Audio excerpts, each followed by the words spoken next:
Hey everybody, welcome back to 10% True. In case you've never heard me say it before, this podcast is free. I don't monetize it, so I don't make any money out of it. And importantly, I don't ask you to spend any money on it. So none of my content is behind a paywall. And I have the philosophy that if I've got a story or a guest has a story, it should be heard by as many people as possible, regardless of whether or not they've got any money to spend on it. In exchange for that, all I ask for is that you, if you enjoy it at least, if you hit the like button, leave a comment, share it with somebody who's like-minded. If you're on YouTube, then go ahead and subscribe and hit the bell button. And if you're listening to the podcast version, then please do leave a review of the channel because that helps me to build my audience. Anyway, I'll stop talking and leave you to enjoy.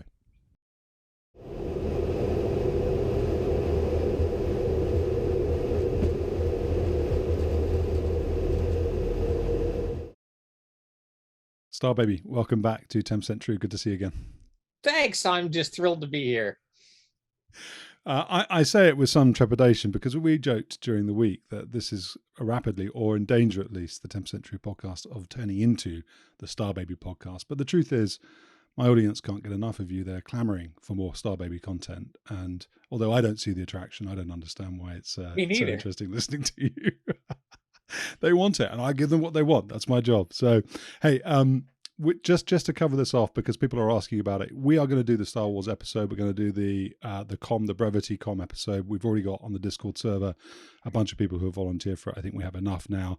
But if you are wondering about that, that's from the previous episode that Starbaby was in. Then there will be, in fact, it may have been 2 episodes ago that you were in. You've been on 3 now, so I'm losing track. It doesn't matter when it was. We're going to do a Star Wars Brevity Com episode. That's coming out. So if you're interested in that, then subscribe to the channel, hit the bell notification button, and we'll let you know when it's available. Today, we're doing something a little bit different in line with trying to keep things mixed up, and that is a virtual cockpit tour of the backseat of the F-4G, which Starbaby spent many hours in combat and peacetime. So he's going to talk us through that.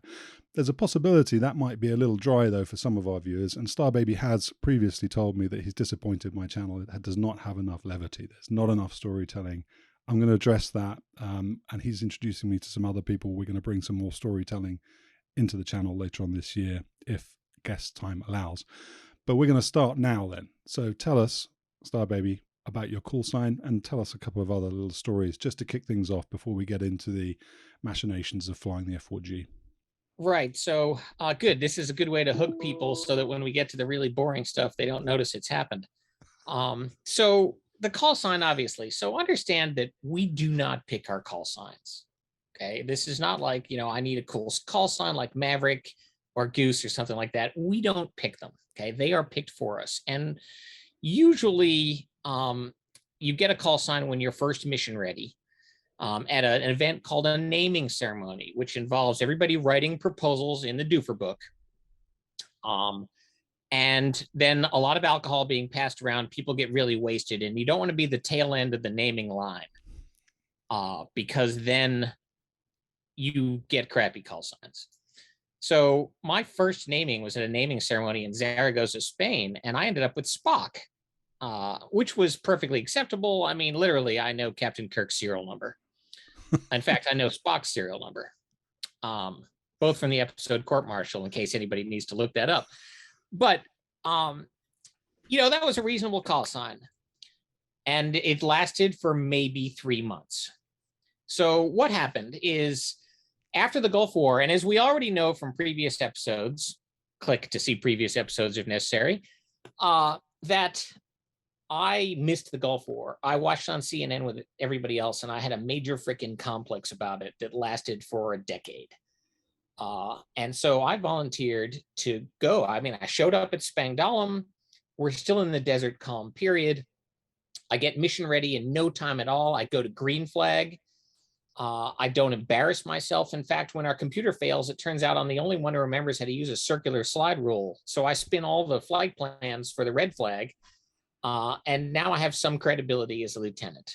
I may still suck, but I don't suck badly. And so I jonesed in to get on my first deployment, and I arranged things, and bang, end of 1991 in December, I'm going to go to Saudi Arabia and join the Weasel Squadron there. And so the Weasel Squadron at Dhahran Air Base had been moved from Bahrain. So the Weasels fought the war from Bahrain in the south and Incirlik in the north. And they moved from Bahrain into Dhahran. We'd moved into a bunch of buildings called the Khobar Towers, fairly famous for unfortunate reasons. The Khobar Towers were 7-story, 8-story marble floored apartment blocks built for the Bedouins. Of course, they were empty because the Bedouins are nomads and they're not interested in 7-story apartment blocks. So those were waiting for us when we needed to move in near the air base, at the edge of it, as a matter of fact. So we go in and we have it's a combined squadron. So we are the 35 52nd Provisional Fighter Squadron, from guys from the 35th Wing in California and the 52nd Wing, where I was, at Spangdahlem, Germany. And so you had to meet the other dudes' aircrew meeting. And I walk into the aircrew meeting, first lieutenant on his first operational deployment, looking like a 17-year-old in his big brother's flight suit. And as I'm introduced, one of the pilots from the other wing, Mike Froggy Nolan, says Starbaby, for no reason that he has ever been able to explain. He just says it seemed right at the time. And the guys all look at it, and it's like, oh yeah, Starbaby. And of course, I hated it. And so that means it stuck like glue. Now, I've kind of grown into it because the advantage is every squadron has a Mongo, a Killer, or a Psycho, or a Crash. So actually, if you have a call sign like Killer, we have to use your last name anyway. Does it mean Killer Kane? Does it mean Killer Quast? I mean, which killer are we talking about? There's one Starbaby. So at least I've got that. And particularly as a captain, but also now still, I believe there is no such thing as bad publicity. So, Starbaby kind of got a rep. And I would meet people, all the time. I'd never laid eyes on them before. I'd shake hands. I'd say, hey, I'm Starbaby. And they'd go, oh, you're Starbaby. Okay. That still happens to me. So in any case, a unique call sign. I kind of grew into it. I'm actually very pleased with the whole arrangement. It did not happen in a naming ceremony. It happened just at random in Saudi Arabia. Now, it could be worse. And in retrospect, it probably could not be better. So I'm rocking on the call sign. And is it true then that when you've flown combat with a call sign, it cannot be changed thereafter? No. It's not true. Okay. It's not true. I mean, you can make a legacy claim, but you often, when you get a call sign, it's because you did something worthy of a new call sign. Often something that's not very smart, but it could be something that was pretty spiffy. Those are rare. So you don't want a call sign like FI, which I'm going to totally leave to your imagination. And so, a renaming could be a blessing, but in most cases it's not. And it generally happens because, like, you rammed your pitot tube into the side of an aircraft shelter and bent it at 45 degrees off to the line. And you end up with a call sign of Pedo. I mean, that could happen. Could happen if your name's Pedo Day and you're flying at Spangdahlem. So that actually worked for him. What about so any other drawbacks, let's say, to your youthful looks? Did you get teased by some of the ground crew? Oh, I'm glad you brought this up. So when I was in the RTU, which is a replacement training unit, that's F4 conversion training. So before you learn the F-4G, you have to learn to fly the E model. I mean, gun equipped E model. And so I would show up, and I'm 20, or I'm in my early 20s. Maybe I'm 23. And the maintenance, after each flight, you go into maintenance and you fill out the forms and you write up anything that's wrong with the airplane, and you record how many hours you flew, how much gas you took, whatever. It's called the maintenance debrief. And the guys have a scam going where if you call the aircraft code 1, meaning there's nothing wrong with it, meaning less work for maintenance, they give you a piece of candy. So these stupid little half-a-cent Jolly Rancher candies are effective at getting aircrew to not write up things that are wrong with the airplane. I like Jolly Ranchers as much as the next guy, but I write up the airplane all the time. So the maintenance guys would constantly ask me when I showed up if I had my permission slip to fly the airplane, if I had a permission slip from my mom. So it's like, no, I do not have a permission slip from my mom. And we'd go on. And then I went home for Christmas leave. And I saw Mom and I said, Mom, I need a permission slip. And so she goes one step further. Mom takes Winnie the Pooh stationery. Okay. And she writes in it, to whom it may concern, my son Michael has permission to play with his Phantom today. Signs it, stick it in an envelope. I throw it in my helmet bag, just waiting for the next guy, to play the do you have a permission slip card? And sure enough, I come back from a flight. I go into maintenance. Some guy says, do you have your permission slip? Bam, the card comes out, slapped on the desk, opened up, and there it is. My son, Michael, has permission to play with his Phantom today. Never got the question again.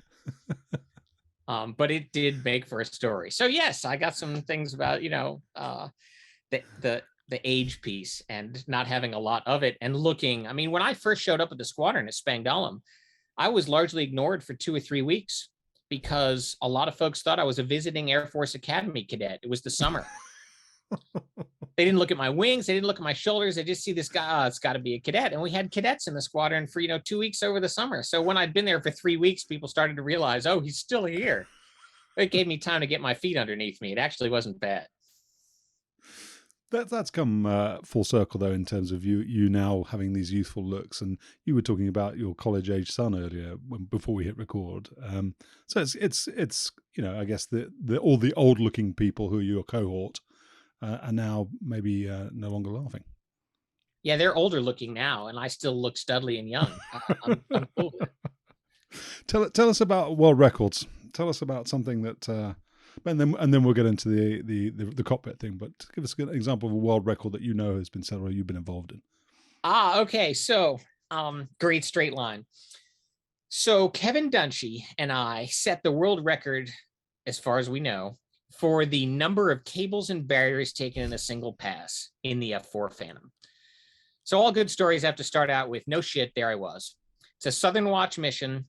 Kevin Dunshee's in the front, I'm in the back. We take off from Dhahran, Saudi Arabia, head north, full load of weapons, 2 HARMs, 2 AIM-7s, 3 fuel tanks. Actually, the configuration, pretty much, it's in the picture that's behind your cranium right now. And we're headed north to cover the southern no-fly zone, and we're passing through about 4,000 feet, and the jet gives a kick. And Kevin says, like all good pilots say, was that you? Because it could have been me bumping the stick. It was not me. And just as I deny it, the airplane gives another kick and starts an uncommanded left turn. Uncommanded flight control inputs are bad, and it starts bouncing us around. So Kevin gets on the paddle switch, which is on the stick. It's at the bottom of the hand grip, and you pull on the paddle switch whenever something weird happens with your flight controls, because that disconnects the automatic flight control system. And you go basically to straight hydromechanical flight controls without any assistance. But that in the F-4 takes about 8 seconds, as many as 8 seconds. And we're getting bumped around so much that he could easily have come off the switch and come back on, which is what he thinks he did. So because we got more than 8 seconds of bouncing around. He calls on the radio, says, we're in a left-hand turn back to base. Well, that's sort of true. We're in a left-hand turn because that's what the plane's doing. And the base is behind us. So true, we're in a left-hand turn back to base. He does not actually communicate that we have nothing to do with this. And there we go. And just as I'm about to say, blow the tanks, he says, I'm blowing the tanks. And the 2 wing tanks go spiraling off full of gas back to the Saudi Arabian desert, where they probably came from in a less refined form. Never found those, by the way. And, we start heading back toward the base. And at this point, the bouncing stops, okay, because he's held the switch long enough. But the panel is lit up like a Christmas tree. Master caution, right generator out, bus tie open, windshield temperature hot. I mean, we've got a whole bunch of things on the caution and warning panel. And this is not good. So we got to figure out a checklist item. And what really throws us is the windshield temperature hot. Okay, that light should not come on. Okay, what the reason it comes on is that we don't have a windshield wiper. The F-4 ducted bleed air, which is more than 1,000 degrees centigrade when it comes into the tube. and blasts it on the bulletproof front windscreen to blow the rain away. And that's intended to be used only when it's raining and you're on final approach and that kind of thing. But if your windshield temperature gets too hot, that light comes on. Well, that light's on. And that means to us that bleed air is blowing where it shouldn't be blowing. And that means a bleed air duct failure. So the checklist for bleed air duct failure is very short. And it's not one of those ones you have to memorize, but essentially I know it anyway. It is check to see if you are on fire. If you are not on fire, land as soon as possible. If you are on fire, eject. That's it. That's the checklist. Because the bleed air comes under such high temperature and high pressure that it can actually cut hydraulic lines, electric lines, and skin and bulkheads with a jet of high pressure air. So that's bad because the bleed air ducts are where your fuel lines, hydraulic lines, electrical lines, that can cause a catastrophic loss. And in fact, the last F-4G we lost to a mishap was lost to a catastrophic bleed air duct failure. So here we are, we think bleed air duct failure is our problem. We got to land this sucker because we are not obviously on fire. We've jettisoned the wing tanks. We're still full of fuel. Kevin elects to try and feed the center line rather than dump the center line in Half Moon Bay because he doesn't want an oil slick washing up on the beaches. And he comes back around for a high-speed, heavyweight approach onto the runway at Dhahran. You know, we've declared an emergency. We're coming in. And Kevin is a first brick kind of guy. Lands the airplane on the first brick of the runway because runway behind you is not useful runway. However, because we're heavy, it means our angle of attack is higher than it usually is, which means our nose is higher up than it usually is, which means our hook is hanging lower than we think it is. And as the mishap report later revealed, that the runway markings had been sandblasted off. So it wasn't clear to tell where the overrun ends and where the runway begins. And as we're coming in, the hook snatches the MA-1A, which is a net type barrier, and basically tears through it like it's not there. But that kicks us a little bit of airspeed. So we engage the back 9 cable, which is at the end of the runway, which is a steel cable with a couple of tons of anchor chain actually on the as part of the weight. And we rip that sucker right out of the ground. I mean, all the moorings gone, and it's not doing anything for us. That actually gets us on the ground because we engaged that cable. We engaged the first barrier at about 210 knots, which is much quicker than our normal landing speed of about 170. Again, higher landing speed because you have more fuel. You add knots to your landing speed when you're heavier weight, and we still have the ordnance. So, you know, it's not unexpected that we're going to be hot on final approach. Slams us to the ground, the main gear slam, they take it, the nose gear slams, both nose gear tires burst, and we suck rubber into both engines. And we're now at 140 knots, and I know this because I'm looking at the airspeed indicator as we're trundling down an unusually rough ride on the runway, and I have just enough time to think, oh, this is bad. When the hook catches the third cable, which is the back 12, which is the strongest of the 3 cables, and that brings us to a halt. And we're sitting there, you know, in a stationary F4 where the engine's running, but we're a little bit nose down, more nose down than I would normally have expected because we have compressed the forward strut so that there's no silver showing and our tires are gone. And I say to Kevin, did we lose the nose gear? And he says, I don't know. Let's get out. So he shuts the engine off. We hop out, we get out, we walk around the airplane.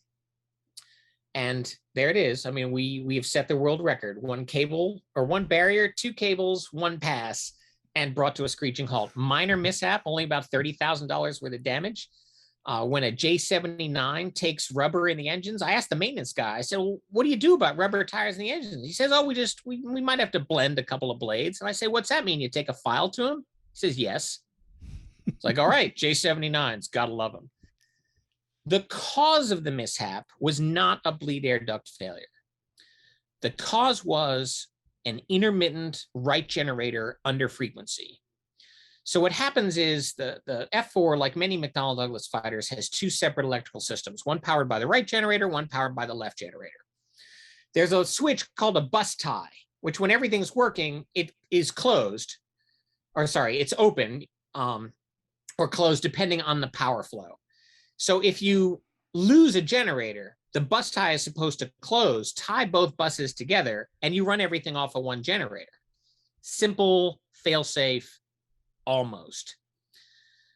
We had an under frequency, so when the generator went under frequency, the system thought, oh, right generator has failed, and closed the bus tie so that the left generator could power everything. But it hadn't failed, so it opens up again. But it thinks it's failed, so it closes again. So what we had was an intermittent right generator out, bus tie open, and those lights were on, but the bus is actually opening and closing and sending power surges through our flight controls. Also, not in the checklist and not in the simulator, this is where we get a little checklist change with our name on it, is when you have a right generator out, bus tie open, the windshield temperature hot light always comes on, regardless of what the windshield temperature is. It just was one of those things that nobody had ever had a mishap, so it never makes it in the checklist because nobody ever noticed. Wow. So that's it. So we had a safety meeting. We said, hey, this is what went wrong. We're going to do a change to the checklist, and then we're off. And that was it. World record holders, woohoo! How did that feel then? As a well, obviously you weren't a passive participant in that because you were going to call for the tanks to be jetted, and presumably you handled some of the comm, but you're really along for the ride in the backseat. How did that feel? So I was busy, and because he's got his hands full. Kevin's got his hands full with the jet. So I got the checklist, which I said is very, very simple. And so it's a combination of discussions because my caution warning panel is not necessarily the same as his. There are minor differences. They didn't come into play, but you have to make sure that you're all seeing the same thing. And try and diagnose the problem. And because we had something that was definitely unusual, we misdiagnosed our problem. And we got dumped on for that by the DO. But it's like, yeah, you do something better in that situation. We're dealing with a condition that is not in the checklist. And in my view, you can't go wrong. If it looks like a bleed air duct failure, treat it like a bleed air duct failure. Because the catastrophic nature of not treating it a bleed air duct failure like a bleed air duct failure is bad. You lose the airplane, you might lose a crew. So we got the airplane back and all was well and good. So, but at the end, when we're coming in on final approach, I have nothing to do but make sure I know where the ejection handle is. And I know where the ejection handle is. And then we're just, Kevin flies that in and I'm kind of cheerleading silently because I don't want to break his concentration. So it's a long 4-mile final approach, but not as long as usual because we were at above 200 knots. You mentioned a few minutes ago when you were talking about the configuration of the jet, the picture behind me. This was in the Wild Weasel Part 2 with Bassa and E.T. and T-Bear and yourself. I don't know if anyone noticed, but there's a little hole in that building above my shoulder here. There's a hole. Yep. There's a hole. Got time to quickly talk about what that hole's all about and why that F4 is flying in the foreground? Yes. Was that Bassa's story or yours? I don't remember who told that story. Well, so it's I don't know where I got it. So Bassa was part of the northern operation, which was called Proven Force out of Incirlik Air Base. And they, later on in the Gulf War, they uploaded Maverick missiles. Now, a Maverick is a big, 800 to 1,000 pound, depending on the variant, anti-tank missile designed in the late 60s, fielded in the early 70s. But we had the D model, and it had an imaging infrared seeker. That was the only night vision equipment the F4 ever had. Okay, and so we'd fly around with this, so you could see things at night, and things at night are cool. But what you see at night is not necessarily what you think you see at night. So we've got a flight of weasels out in the northern no-fly zone, and they see this radar dome. It's got to be a radar dome, right? It's a dome. It's on top of a ridge line. Their job is to kill radars. We're going to put a Maverick in that dome. And so I don't know who did it. Okay, guys, shoot a Maverick. Well, it's not a radar dome. That's a stellar observatory, probably with a reasonably expensive telescope in it. And that hole in the side is caused by, that's what happens when a Maverick flies through your dome. Okay, I don't know what happened on the inside, but it probably was not pretty because, you know, telescopes have a lot of glass and stuff, and they don't like explosions. So that is the story of the dome, but this was actually northeast of the Green Line. So that's in Kurdish-held territory during the no-fly zone. So we would often set up cases where we're going to fly by it, and we've got our little, you know, Instamatic, possibly disposable 35 millimeter camera, you know, plastic lens on the front of a roll of film, and we take a couple shots. And so that's one of those shots from one of the northern no-fly zone missions. You know, sometime after the 561st Fighter Squadron stood up at Nellis. That's 579, which is a great airplane. And so it's a good shot. I have no idea who took it. I know I have photos like this, but I know pretty much everybody has photos like this. So I wish I knew who got this one, because this is a good one. The astronomers at that observatory must have thought you were complete Neanderthals. Yeah, if they hadn't already abandoned it, you know, at the time, or, you know, if they had the telescope open because they like looking at anti-aircraft fire through a telescope, I mean, you never know. That's the kind of thing I would do. So to our knowledge, though, there were no complaints of, you know, hitting a civilian facility. So I don't think there was any real danger. And in any case, the guy in a telescope that big, somebody is not, chances are, looking at the back end of it, you know, with the naked eye. Through a little viewfinder. Plus, there's a little toy one on the left. Looks like they can go and use that one instead. Yeah, so that's definitely the little toy one, and I would have loved to go on a hike to check it out, but that was not, you know, an opportunity. If I was walking around northern Iraq, I probably wasn't in a hiking mood. All right, so let's talk rear cockpit. F-4G. Let's talk rear cockpit. Let's see if we can make this work. Okay, so we're gonna walk you through the rear cockpit in an F-4G. Oh, and sorry, before you start, Starbaby, I just should say this is part of the National Museum of the U.S. Air Force at I've been there. Wright-Patterson Air Force Base, Ohio. That's the one. Fantastic museum. My favorite museum of all time, even though I just forgot its name, but genuinely is. And their website has a bunch of these virtual sort of their 360 type images. And that's what we're using here. I'll put a link in the description so that anybody can go and have a look at this. But just a shout out to them for this phenomenal piece of content for enthusiasts and sort of nerds like me alike. And now you may continue. Yeah, so the airplane that's here is 69-7263. And it's in Air National Guard colors because they were the last guy to fly it. But this airplane had my name on it when it was at Nellis. And so this is one of the two airplanes that had my name on the side, the other being 69-7212, both of which have survived. And this one's in the museum. I walked into the museum. You know, and when I go to Wright-Patterson, I try to get to the museum because it is phenomenal. It definitely gives Duxford a run for the money. Actually, honestly, it blows Duxford away, but I don't want to get into that. No, it does that. Except, you know, Duxford has a Spitfire. So, you know, there's that. So this was my airplane at one point in time. So I'll go through the back cockpit, and we're going to start in the top center and hope that I remember what all this stuff is for. Now, one of the things I had to look up as I'm preparing to this, because I'm looking at the back cockpit, it's like, oh, man, I got to remember what all this stuff is for. Uh-oh, there's a hole. There's a hole in the top of the cockpit. What the heck is there? And I start looking at cockpit diagrams, and because the G models were kind of hand modified, I didn't know what was there, but I figured it out. That's the clock. That's where the clock went. We had a little clock with a little stopwatch, and you think, man, it's an analog clock, and boy, what use is that? That's hugely useful. We use the stopwatch all the time because we didn't have things like fuel flow indicators or digital counters that told us how much gas was in the fuel tank. So when we hooked up to a tanker, we might hack the clock, so we knew how long we'd been on and approximately how much gas we'd taken. The pilot sets his so that when he selects the centerline fuel tank, he knows it's going to run dry about 30 minutes later. So we use the clock all the time.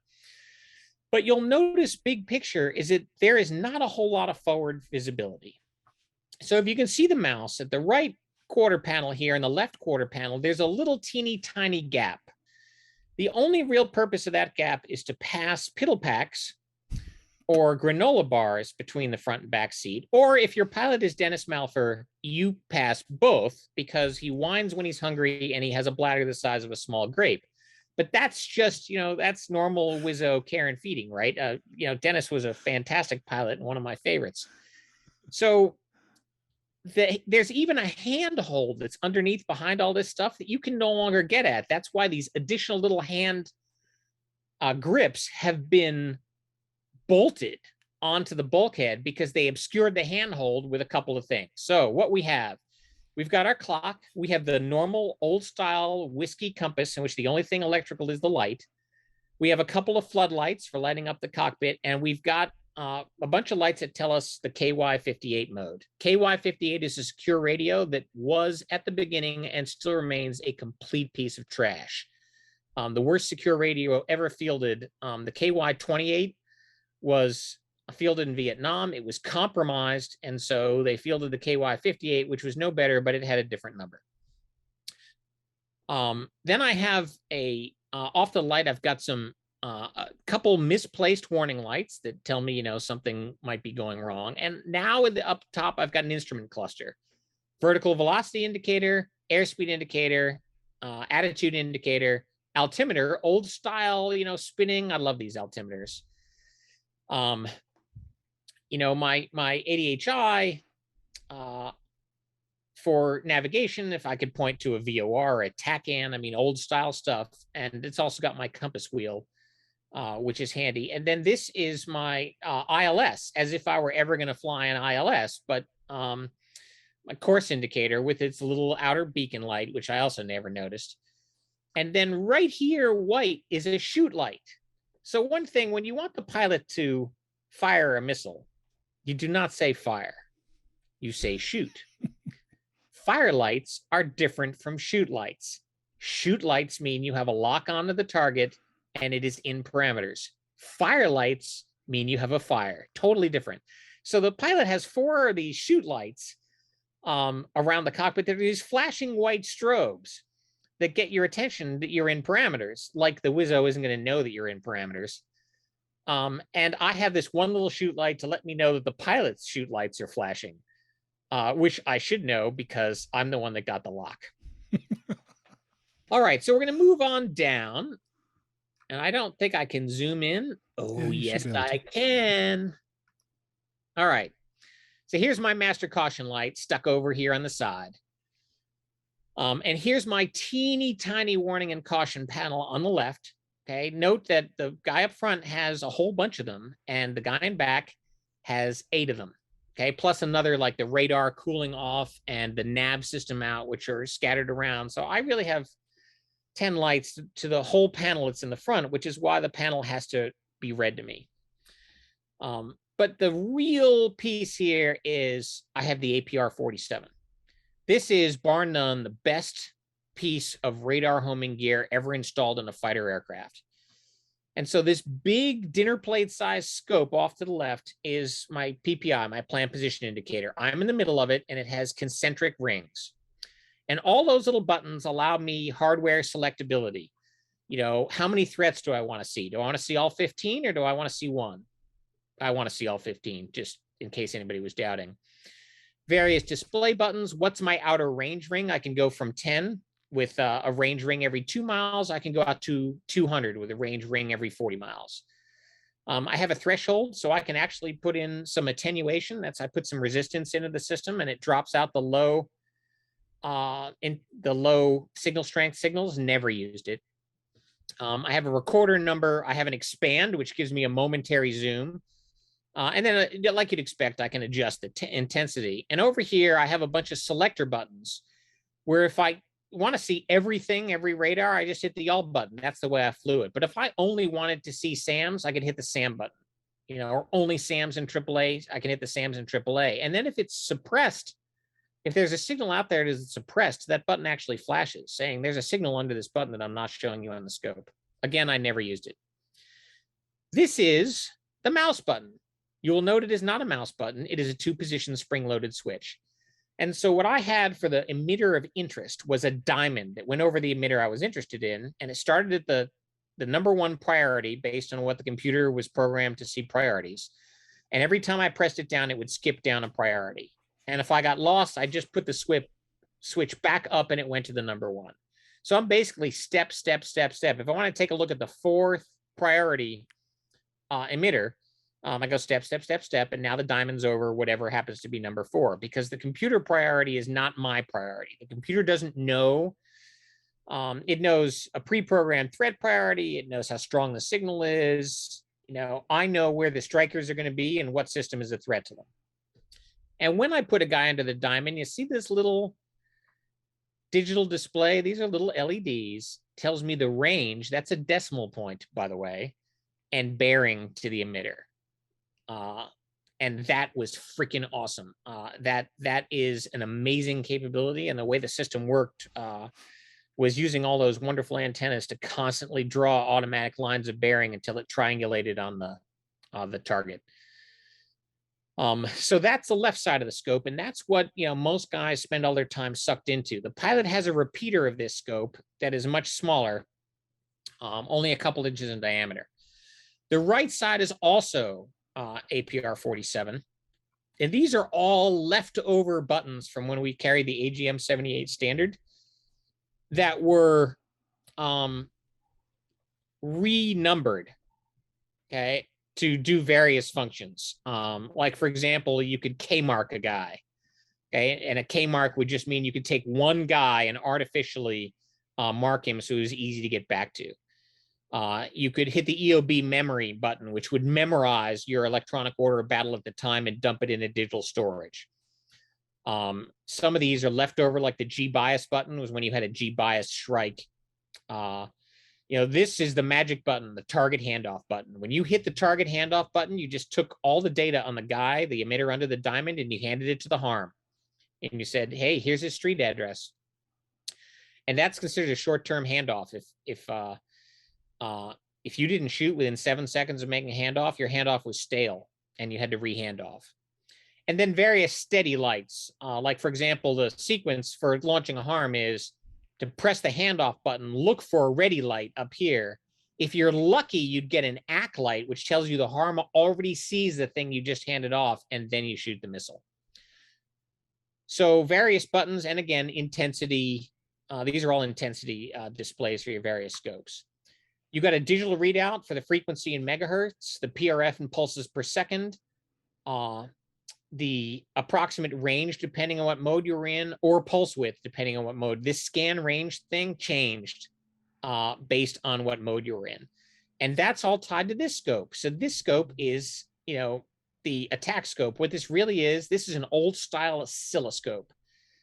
Okay, and you can see this by the time base switch in milliseconds so that you could look at, the pulse shape of the radar. And you could attenuate it, making it shorter because you'd put in some resistance. You could vary the time base is the coarse adjustment here. You have fine adjustment here. What does that all do? The only thing, and I was one of the EWOs who actually used the scope, is I was looking for a blip to time the signal strength, often on a rotating. So if it takes 9 seconds to go around, then I know it's an acquisition radar. If it's a steady stream, I know it's a different kind of radar. So, and you could turn this into the attack mode, which is just like the ILS scope with a little crosshatch on it, except that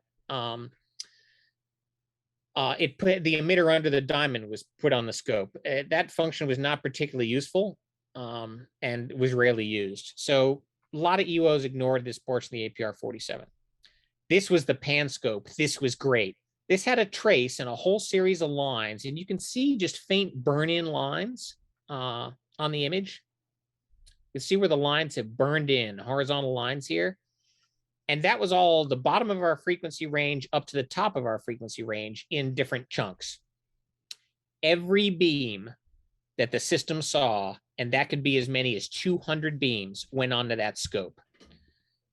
As a little helper, if you put the diamond over a guy on the left side, you would get a diamond underneath his little vertical trace. And all these are its vertical lines that are basically your signal strength for every one of the beams. So if I had a bar lock, which is an acquisition radar with 6 beams, a bar lock B, and I put the diamond over it, I would get little diamonds under each 6 of those beams.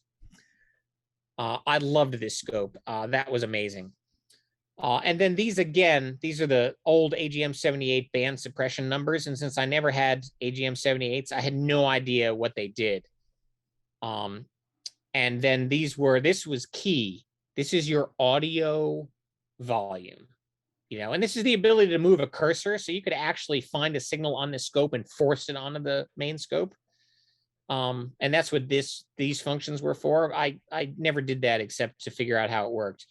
The audio, we had a separate antenna that was there to provide audio to my headset so I could listen to the SAM or the radar. And that was huge. The ability to listen to a radar was amazing for target ID. So frequency, PRI, and pulse width only get you so far because like you take, you can take a look at the little maritime radar that you see on boats, that little white disc on top. I can easily find 50 ambiguities for that radar, things that look just like it, and 2 of them are threat systems. So if you could listen to it, you could tell right away. And that's something that's been lost in later systems because EWOs didn't design them or write the requirements. Starbaby, let me ask you about that. Yeah. Just expand a bit more on how that works then. So we had, or I had Dave Harris, Super Harris, who was an EWO on the EF-111. And I think he said from memory, he had to memorize the audio signatures of 200 threat systems or something like that to be an EF-111 EWO. And that's what they did. And it was standard and they would revise their knowledge every so often and so on. Did you do the same thing? And why would you... Because one thing I'm not sure about then, it doesn't make sense to me, is if this computer's so clever that it can take up to 200 of those little strobes and put the top 15 on that left display that with the sort of concentric rings, why do you then have to listen to the raw audio in order to disambiguate it, the one threat system from a civilian system or vice versa? Right. Okay. So that was a bunch of questions. So I only in electronic warfare school, your first simulator when you go into EWO school is the signal ID simulator, where you pretend you're in an RC-135. And as I recall, you had to memorize somewhere under 100 signals, and they gave you 20 in the simulator. Okay. Most guys get 100% because by the time you're there, you figure it out, and it's your first sim, so they don't want to quite. They'll thump you like a baby seal later. But in this simulator, you have to recognize things, and there's differences. So the SA2 is a rattlesnake. The SA3 is very distinctive. It actually goes through 3 phases. It goes through a high PRF, which is rattlesnake-like. So it's like a hyperactive rattlesnake who's had too many energy drinks. And it shifts from low PRF to high PRF and then goes into a steady tone. Those are all different radar modes. The F-18 sounds like a piccolo. The F-15 sounds like somebody's throwing glasses against the wall in the Oak Club. Not that I know what that would sound like.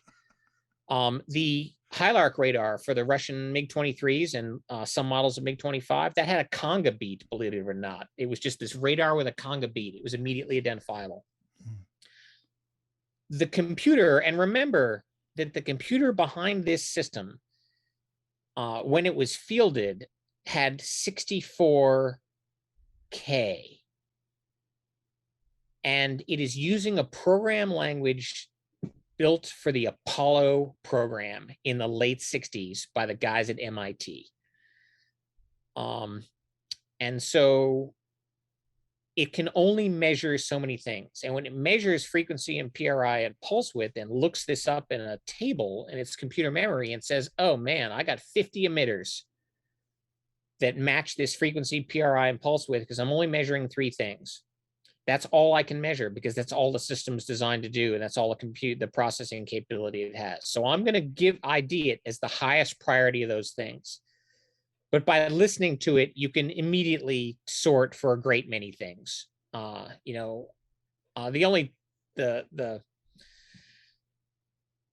only problem is like a continuous wave signal is just a hiss. It doesn't matter, whether it's a continuous wave for system A or system B. It's just a hiss if you're listening to it. But you were able to get great signal ID, and you were able to determine what mode it was in. Now, a modern system can do better than frequency, PRI, and pulse width, but that's do better on the bench in theory.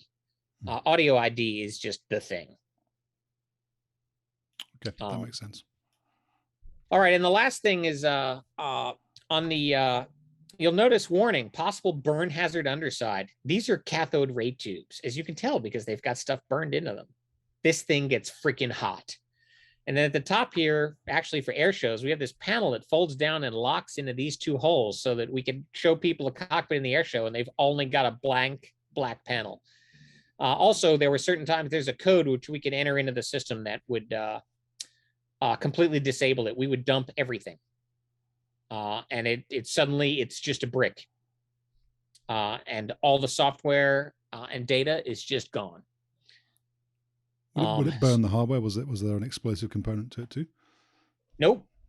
It just wiped all and you could reload it. I mean, it was a pain in the neck for the maintenance guys, but it was the kind of thing you did when you were turning the aircraft over to like the depot for maintenance. Is that essentially declassified the system. With its full load, it's classified. It has to be handled as if it's classified material. Once you dump it, there are classified elements to it, but it's a whole lot easier to deal with. So where's that switch then? Where would you? Oh, so the way you programmed this computer, oops, lost control. See this teeny tiny little control panel? This is it. Okay, this is how you did all your data entry. Here is your pad. Okay, and here's your number pad. Some of these numbers have multiple functions.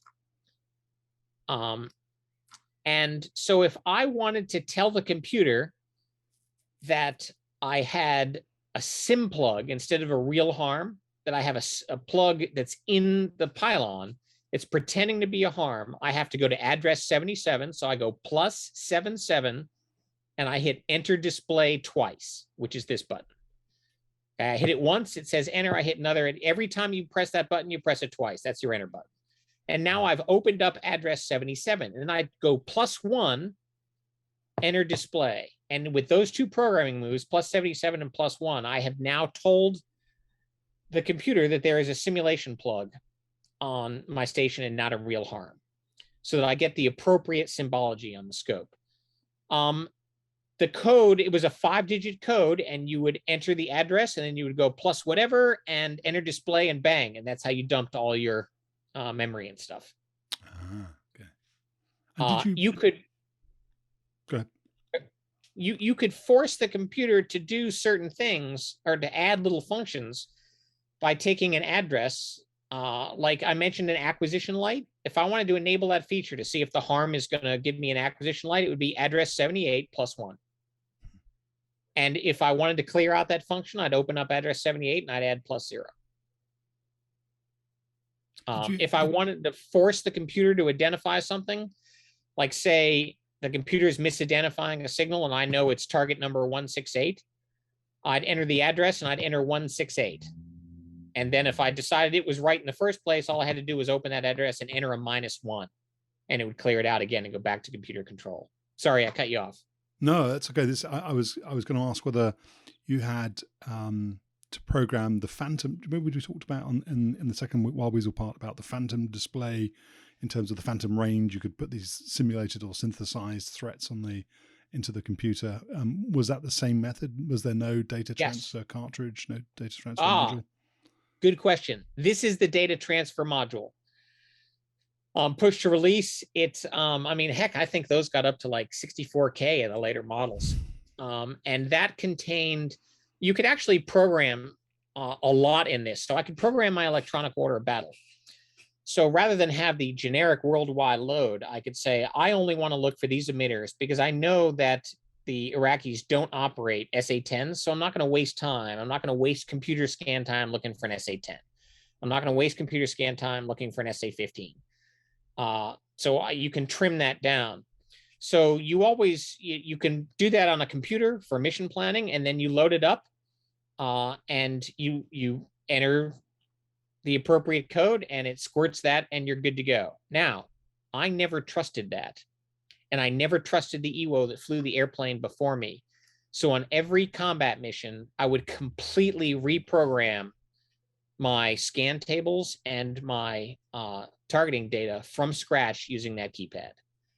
So during the time when you're wasting an hour flying to the tanker and the pilot's doing the crossword puzzle, because the intel guys would put the crossword puzzle in the Stars and Stripes crossword puzzle in our daily intel packet, I would be reprogramming the system from scratch and visually verifying that everything I wanted was in place. So the system did a lot for you automatically, but it was designed, particularly in the later software loads, for the EWO to be able to tailor it exactly how they wanted it. And since I was the representative, the ops rep for a number of those tape designs, literally the system was designed to do the things that I really wanted it to do. And I set it up to do those things every sortie. There's a little control stick down there. Did you interact with that for anything other than the radar work? Or, I mean, did you ever really use the radar? All the time, but I'll get there. You're jumping ahead. I'm sorry. About to go to the fuel gauge. I'll put myself on mute. No. All right, so fuel gauge. This is freaking amazing, a digital fuel gauge. It doesn't tell how much fuel is in your tanks externally, just internally. And F4s up till the E model did not have fuel gauges in the back because the Wizzo didn't need to know how much fuel you had. You could just ask the pilot. I can't imagine thinking that way because, yes, I need to know how much fuel we have. And so, because what you would say is, how much fuel we got? And he'd say, looking good, which means he's got less fuel than he wants you to know about. Fuel gauge, love them. Over here, this is a range rate and not. So this is a radar.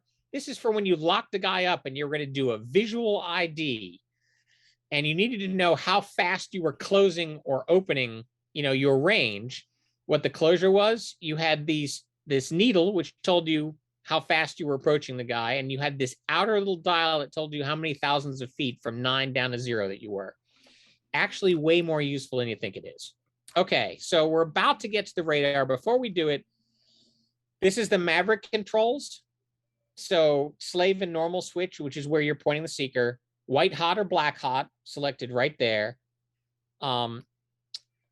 This is the gun camera switch, which is long since defunct. And this is the eject light. If the pilot can't talk to you and you see this turn on and it's not like the light test phase, you eject. It's that simple. And for ejection, this is the command selector valve. You can select, right now, it's vertical, which means that each crew member ejects independently. Now, the F4 is a bonus. If the pilot pulls the handles, the Wizzo goes first. If the Wizzo pulls the handle first, the Wizzo goes first. No matter who pulls a handle in the airplane, the Wizzo goes first. That's the Wizzo bonus right there. But if you turn it horizontally, okay, which I almost always did, it meant that as soon as my seat completed sequence, the pilot's seat would fire. The reality is that most successful ejections in the Phantom were initiated from the back seat because the backseater was not in control of the aircraft. There's my engine instrument, tells me my RPM. There's actually 2 needles buried under there. And here's my AOA meter, which tells me how much angle of attack we're generating, which is important in the F4, and I have an out of control story for that to follow there. And here's our, Canopy jettison switch, pull to jettison. Although this is the manual unlock, and this is the actual pull to jet. Even though this one also says pull to jet, it's not. All right, radar. Let's talk about radar. This is the radar. The whole reason the Phantom was a 2-seat aircraft, remember, in Navy design, was because of the radar. And the radar was designed for fleet air defense, but it's really, really intensive. So a modern radar scans a certain volume of space. It might go back and forth in what we call a 4-bar raster. Our radar was a 1-bar raster. It was just like the little vision slit on the Cylons from the original Battlestar Galactica. You're just going back and forth, back and forth, back and forth level. And what the Wizzo would do is they'd twiddle that little thumb wheel to move the elevation of their little back and forth sweep from however many degrees high to however many degrees low. That's how you found things on the radar. Now, this is not a pulse Doppler radar, so every bit of ground clutter shows up. So look down, it was crap. Actually, for most respects, this is a terrible radar. But, you know, if you were over the water, fleet air defense, and you don't have ground clutter, it was a marvelous radar. Not as good as the Tomcats, but, you know, pretty darn good. And these were all the basic controls for brightness and range and so on. Go.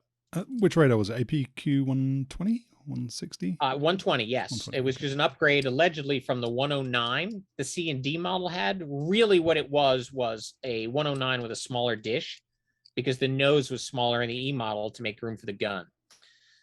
This was called a DVST, which is direct view something or other, but it was a cathode ray tube. This model is a DCSG, a digital scan converter group. And that meant that it was a digital cathode ray tube. So it was a whole bunch of little pixels, actually high resolution enough that you did not notice they were pixels. It was kind of television sized pixels, really. And, you know, not a whole lot of modes here. Off, standby, test the display, test the radar, turn it on, or go to TV mode, because this is how you viewed your Maverick image, or if you had a TV guided weapon loaded. Let me ask you a couple of questions, Starbaby, before you move on then. So 2 questions. What sort of range would you detect fighter-sized target then, let's say over the sea and over terrain? I mean, I know that's not a very specific question, terrain, but and then the second question, did you ever fly with Tizio?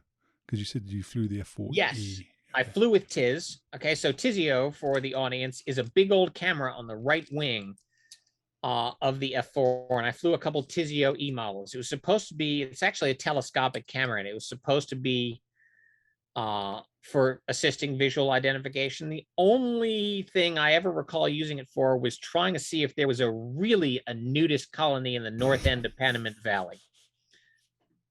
There might be, but I don't know. That's all I can remember ever using that for. I mean, yes, if you lock the radar on, it would go to your radar lock on. But at that point, I had a radar lock on, and I was flying against another Phantom in training, so I didn't really need to tell what it was.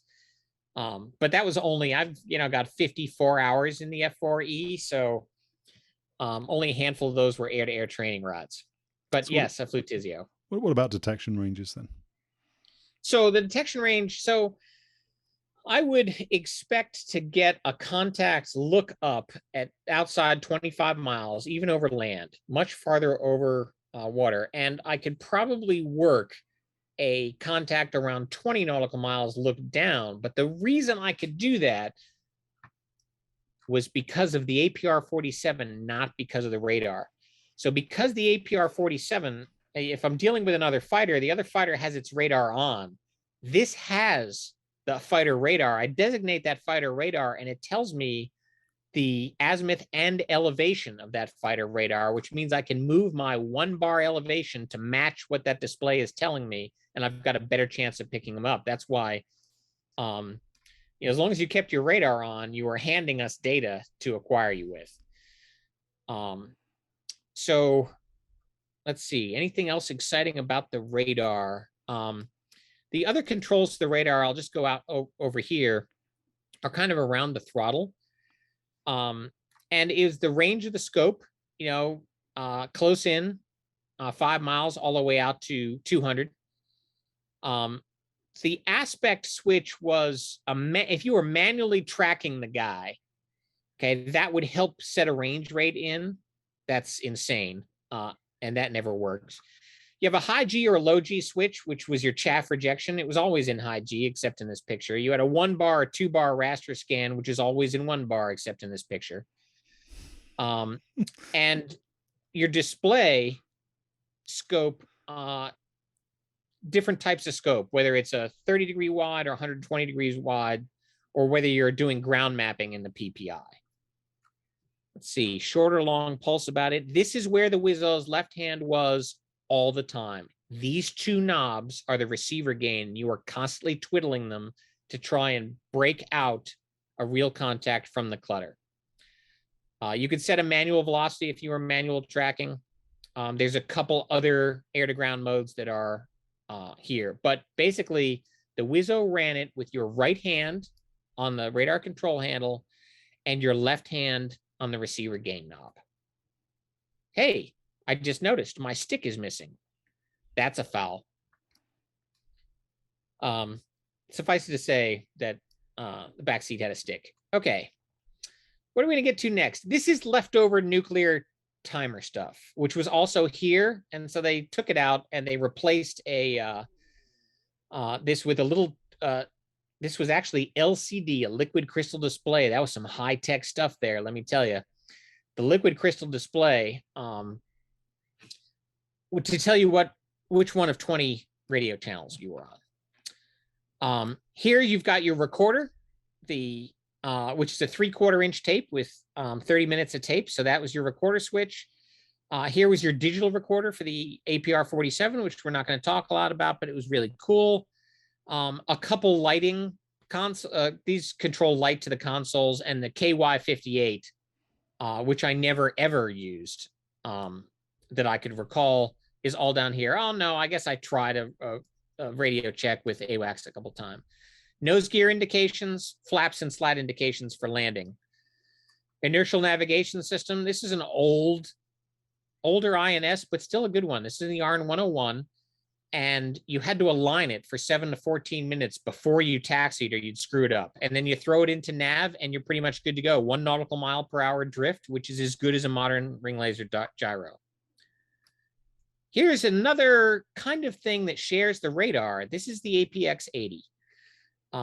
Vietnam, it was called Combat Tree. And these codes allow you to dial up a guy's mode 3 code. And like in this case, it's set for, it's off, but 1200, which would be a VFR code, and interrogate like you were an air traffic control radar. So that you could find a guy's squawk. It's really useful for rejoining the tanker. If they tell you there's tanker squawking 3241, you put 3241. You press that little red button on the front of the hand controller, you interrogate 3241. Here, the oxygen panel. Here we go. In the other list of things that Wizzos don't need are landing gear handles and flap handles, because if Wizzos had them, they might lower the landing gear or the flaps. And who knows what would happen then? They might then attempt to land the airplane with the stick and the rudders, which they actually had in back. It's the only way for me to get the landing gear down in the case where a pilot has been incapacitated by a bird is to pull the emergency landing gear handle or the emergency flap, or the emergency landing gear handle, and blow it down. I could not blow the flaps down, nor could I extend the slats. It was landing gear only, no flap slat. And this is the emergency brake handle, which is a separate accumulator. If we don't have any brakes, I can pull the emergency brake handle. Pilot has handles just like these. This is all radar test stuff. So when we tested the radar, we had to go through a test sequence and twiddle this knob. And if you look at this knob, it's kind of hard to see, but it's got things like resistance values and stuff.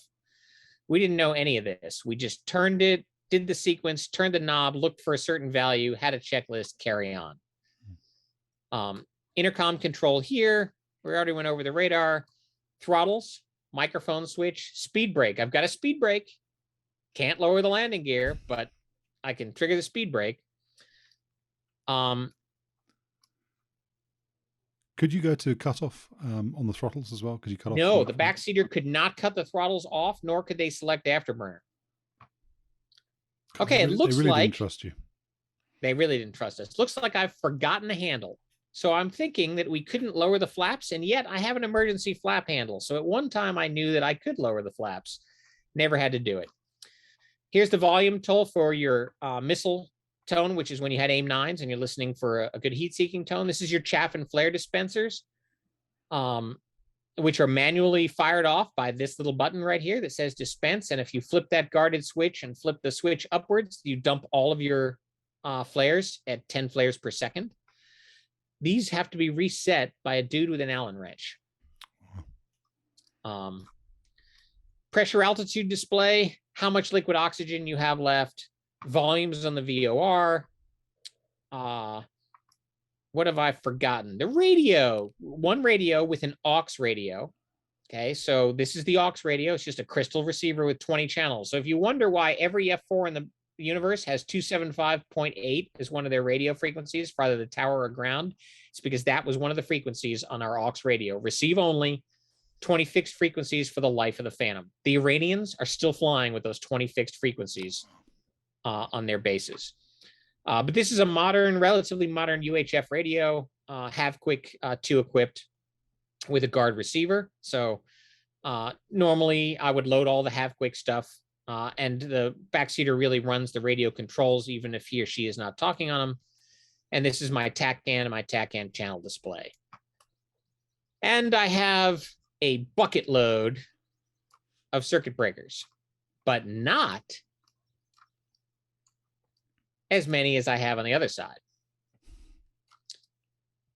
So this is part of the flight control computer system, and that's where you rest your in-flight lunch. It's a nice flat surface to put your lunch on. This is that, now see, Apollo era, 1980s. Okay, this is the programming console for the inertial navigation system. Okay, I can type in coordinates. I can save 99 points. This ties directly to the APR 47. So I can do a lot of programming. This is a pretty good inertial navigation system, although it weighed, I'm told, around 1,000 pounds. These are low angle, high angle weapons delivery timers. They're actually completely inactive by the time I got to the F-4G. This is your console floodlights. This is the all-important nuclear store consent switch, okay, in which you can decide whether or not you're going to throw that switch. In order for a nuclear weapon to be dropped from this aircraft, both aircrew members have to consent to release. This is an old SST-181, which is a beacon used for close air support. This allowed you to do updates. And if you wanted to move the ground radar cursors on your radar to make a mark point, you use these and not this.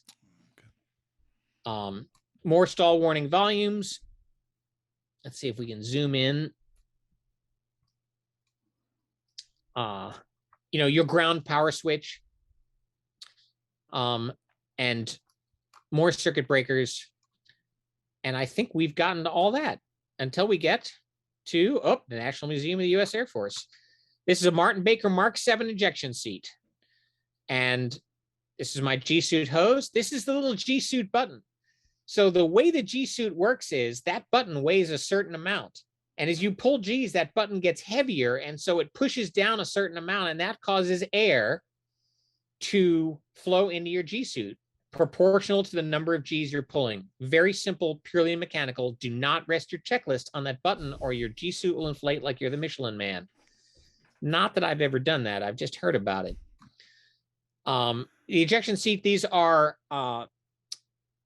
not your ejection handles. Your ejection handle is hidden right here, and then at the top of the seat, over the top of your helmet. This is the green apple, the emergency oxygen button. These are your survival kit release and your emergency egress handles if you don't want to eject. And this is where my stick should be and isn't. So is there anything else exciting that this camera will oh, there's the over the top, the ejection handles. Why do you have ejection handles up there? Because when you pull them, you're going to hunch your back and end up with a spinal injury. It's because on takeoff, the stick is all the way back and you can't get to the bottom ejection handle. So one of the many reasons I like the Martin Baker Mark 7. And of course, this is not a clean cockpit. It is a non-air conditioned cockpit that smells like 30 years of vomit and chicken bones. Questions, comments? I get. Okay, go on then. You finish. AOA indicators for your approach. Not that I ever used those, but they did light up and do light up things. So the chicken bones, don't know where they come from. The vomit, I get. Did you get airsick much? Never. Never. No, I when I was a kid and we were flying over long hauls over the Pacific when I lived overseas, I was the kid that would be running up and down the aisles when we hit moderate turbulence. They don't let you do that now. But kids, don't try this at home. Well, you can't because you don't get moderate turbulence at home. But if you did have moderate turbulence, they're going to put on your fasten seatbelt light until you really, really, really have to pee. And then they're going to keep it on even longer than that. But in the good old days, you could run up and down the aisles when you're 7 or 8 years old. So I am not susceptible to motion sickness. Now, when it gets hot, there's definitely some thermal stress. And the solution to that is to go to 100% oxygen and breathe deeply. So you had no cooling in the cockpit at all? Well, there's airflow. But where does it come from? Is it coming from the front cockpit? Yeah, well, actually, see this? Zoom in. That's an air vent. That's just like your little airliner air vent, except it's anemic. And I have an air vent that will blow air upon me. One time, Dave Lucia, Santa Lucia, and I, another one of my favorite pilots, we actually had the airflow system fail.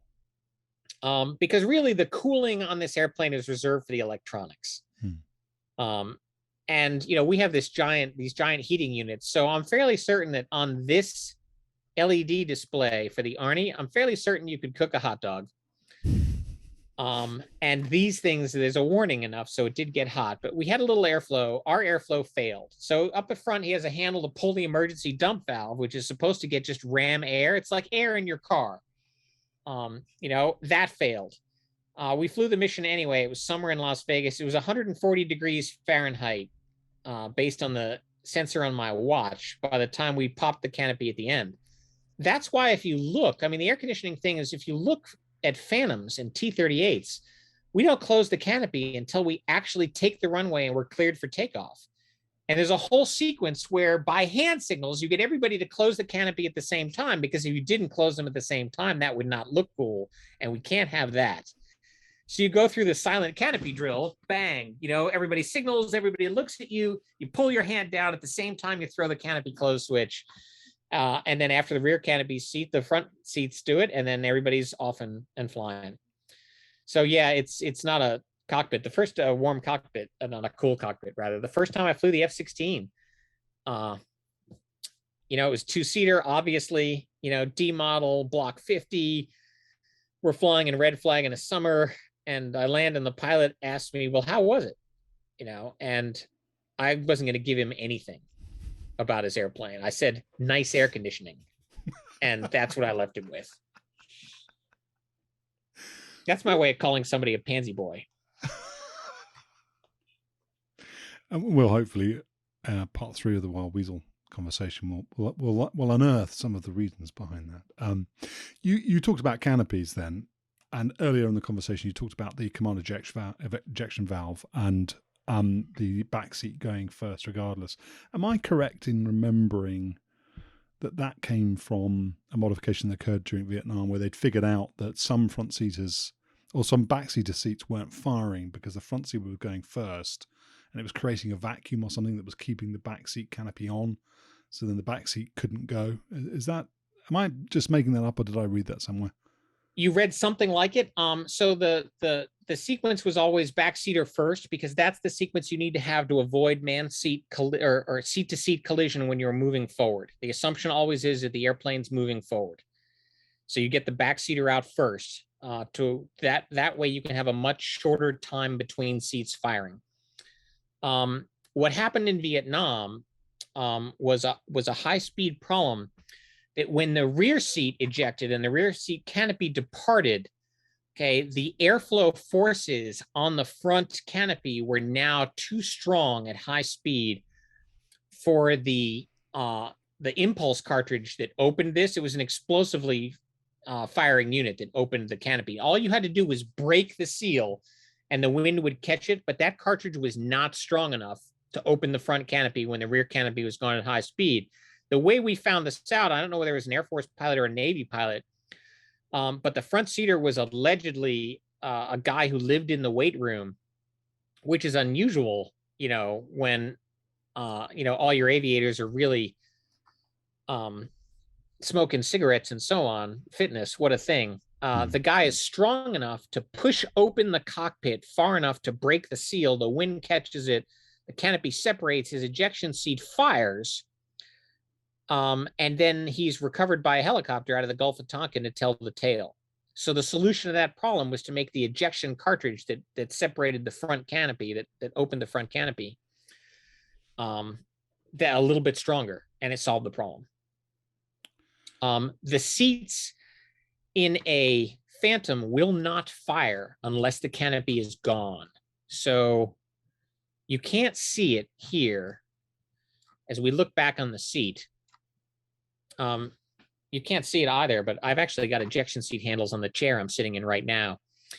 These ejection seat handles, as a matter of fact, because I had a pair, and what better to do than put them on my office chair. But back here, there's a little pigtail that is a coiled cable that's attached to the back canopy.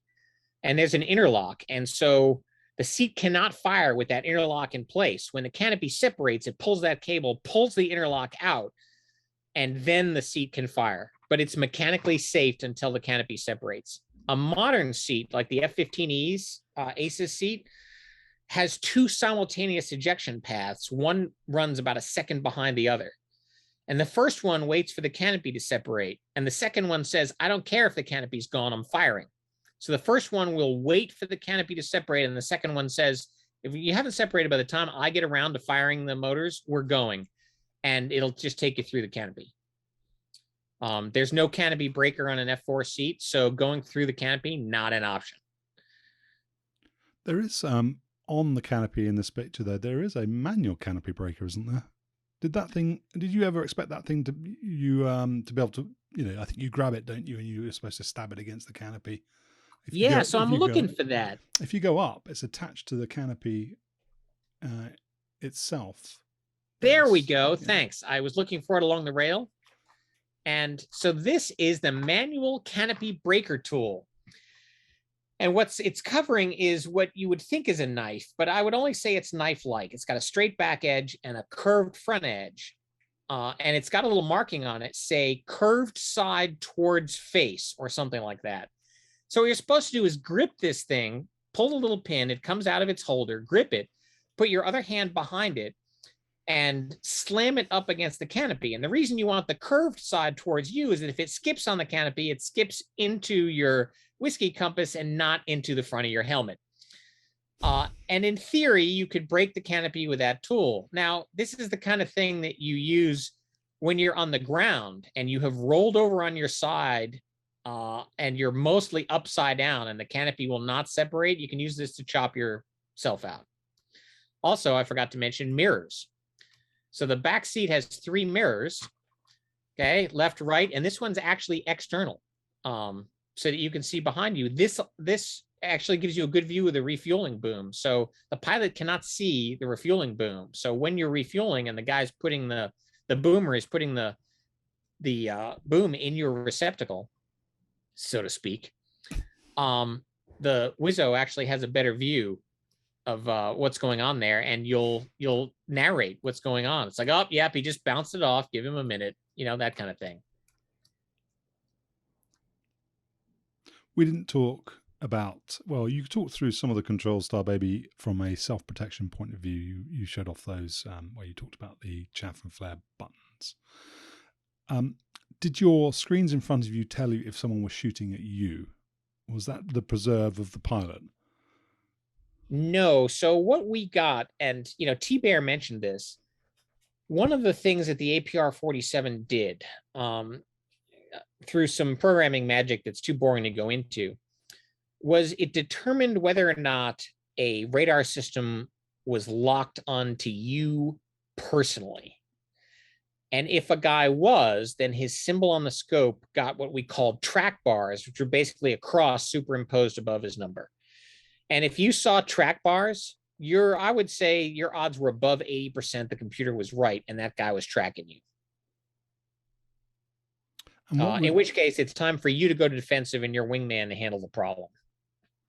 So and the pilot in the front has an RWR display, presumably, that would correlate with that. And it's actually a miniaturized version of this exact display. Oh, that's okay. So the one that's up on the dash in the front cockpit, that's the small version of that one.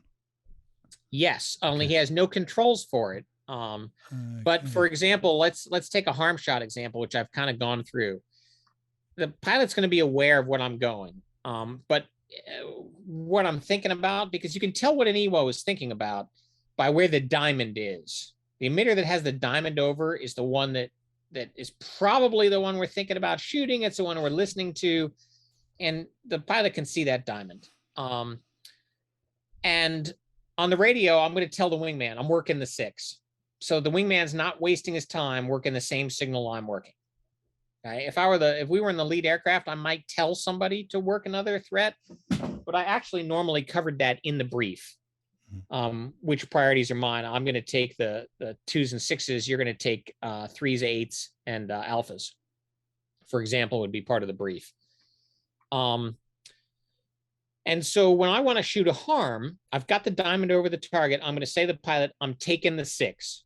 He's going to look at his scope. He's going to see the 6. I'm going to verbalize, handoff, ready light, 1 potato. I hit the pickle button, magnum, missile comes off the rail. And that's different because you went on to fly the F-15E, and correct me if I'm wrong, but you can't drop anything from the back of that, can you? So you did have consent control in the back of the F-4G, but not in the back of the F-15E?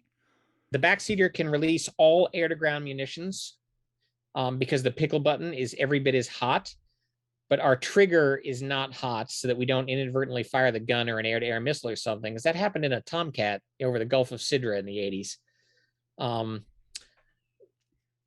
But air-to-air missile launch is the front seat. The pickle button's enabled for air-to-air missile launch in the front. So we can do air-to-ground, but we don't. Why don't we? Because my hand is not on the freaking stick. In the Strike Eagle, I have a hand controller on the right side and a hand controller on the left side, and that's where my hands are. They are nowhere near the pickle button. So the only time I, ever pickle button things in the Strike Eagle is when we did a cockpit swap, and like the pilot's running the pod and the laser and I'm flying the aircraft, and I've got to simulate the pickle button. And so I tell guys, look, there's altitude, there's heading, there's attitude, and there's airspeed. Pick any 3. You can have any 3. And that's what happens when I'm flying. Tell me you did a cockpit swap. No. It's only a roll swap. It's only a roll swap. You're swapping the rolls. Because I've heard about this before in the Strike Eagle community, guys swapping seats. I've heard about it. I've never met anybody who will confess to having done it. I have never met anybody who confessed to having done it. I have been told that it has been done. I've been told how it has been done in the Phantom. I don't think that might have been a Strike Eagle thing in the 80s. You'd have to. Did you ask that question?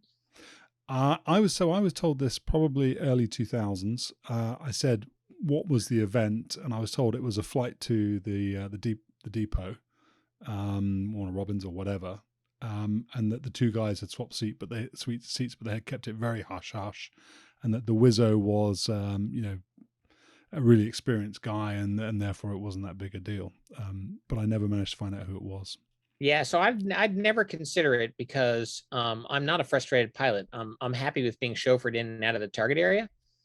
But the story I was told was a couple guys on a cross country. Where they actually did the cockpit swap, and they fueled the aircraft on the Wizzo's credit card so that there was no record of the flight. They didn't record the fuel in the forms. They didn't record the flight time in the forms. And there is no digital system on the F4 that is going to tattletale on you. The engines don't have an engine time counter. It's all manually recorded. So as long as he didn't over G the airplane, even in the F4, if you over G the airplane, you punch the G meter off and it goes back down to 0 and you're good to go.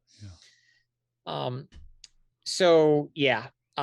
When I talk about a cockpit swap, I'm merely talking a roll swap. The only time I've ever flown in the front seat was in the T6C when I was evaluating the new C model of the T6 trainer.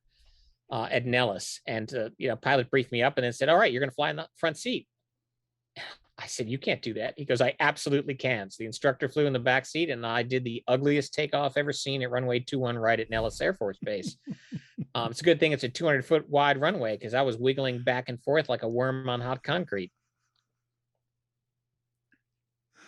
You said you're not a frustrated pilot, but what but you did mention the scenario where the pilot was incapacitated, let's say by a bird strike. What level of training, if any, did you get then in handling the aeroplane? There's an autopilot in the F-4G, right? So pilot relief is not too much of an issue. Were there phases of flight in particular, if you needed to pee or something, where you would fly the airplane? There's a story. Okay, no shit. There I was. So this is a desert calm time period. It's before the southern no-fly zone. We're not flying over Iraq, but we are flying over Kuwait. Dhahran, Saudi Arabia. I'm a first lieutenant. I'm flying with John, Hans, Wendell in the front seat. And we're coming off the tanker. We're at 28,000 feet. And the F4, when flown from the back and heavyweight, is very pitch sensitive, okay? Because this is just an iron bar. The front seat, connected to a stick grip. The front seat has a transducer box around it, which kind of evens out pilot inputs. I got nothing. This is a bar with a hand grip on the top. So it's very pitch sensitive. And John says, hey, I got to pee. And, no, I take that back. He says, take the airplane for a minute. He does not tell me he has to pee. He says, take the airplane for a minute, take us down to 2,000 feet because we're going to do low level. I say, fine. So I take the airplane and I'm kind of bumbling around because, like I said, it's very pitch sensitive. We're full of gas. And I said, screw it. So I unload and we go into free fall. And so we're now losing altitude. And I decide, oh, no, I'm probably losing altitude too fast. So I pull 4 Gs and level off again. And then I decide, no, I was right the first time. Bang. We go back in a free fall. I get to 4,000 feet. I do a 4G recovery. I level off at 2. Unbeknownst to me, John Wendell is trying to pee in the front seat into this little sponge-filled Ziploc thing called a piddle pack. And as he describes it later, he is waving the piddle pack around the cockpit, trying to catch these spherical blobs of offensive, faintly yellow liquid, as I'm completely unknown to me, jacking the poor guy around. So suffice it to say that he gets a little splash experience in the front seat because he didn't want to tell me that he was going to use a piddle pack because he was afraid I'd turn the aircraft upside down, which I would not have done. There are guys I would have done that to. He is not one of them. Okay, but by not telling your Wizzo and not keeping him informed, bad things can happen to you. So we all end up with some degree of flying skills. Obviously I had the ability to just take the airplane and put it where I wanted to put it safely, and within G limits, I might add. So we all had flying skills. Some guys would have taken it as a personal insult if the pilot had ever engaged the autopilot. I'm not one of those guys. I was going to be reprogramming the APR-47 during that time. Well, he did the crossword on autopilot. I was not going to, be flying the airplane. So, I fly occasionally. I need to have some basic kind of skill. But I'm generally not the guy that is jonesing to, for some dead time so they can fly the airplane. I actually got much more stick time in the Strike Eagle because there were some exploitable loopholes in the regulations. Oh, really? None of which I'm going to mention because they might still be open. I don't want to, screw it for the next guys. Sure. Well, I think that's, the peeing is a great note to end this, this episode on. So, Starbaby, thank you so much for talking us through that. Thanks for the enlightening and entertaining nature in which you've done it. So we appreciate it. And I'm looking forward to having you back, genuinely. I know that our audience really enjoys hearing from you, so they will be delighted to hear that, I'm sure. Thanks for your time. Okay, well, that's totally crazy, but we can let the audience know I totally appreciate it. And we'll do this thing again. I got an email that from Steve earlier on saying, this is in danger of becoming the Starbaby show. And I emailed back, you say that like it's a bad thing. So anyway, I try to entertain as well as inform. Thanks for tuning in to 10% True. I hope you enjoyed this episode. Feel free to subscribe, and if you're on YouTube, hit the bell button to make sure you get notified of the next episode. Thanks and take care.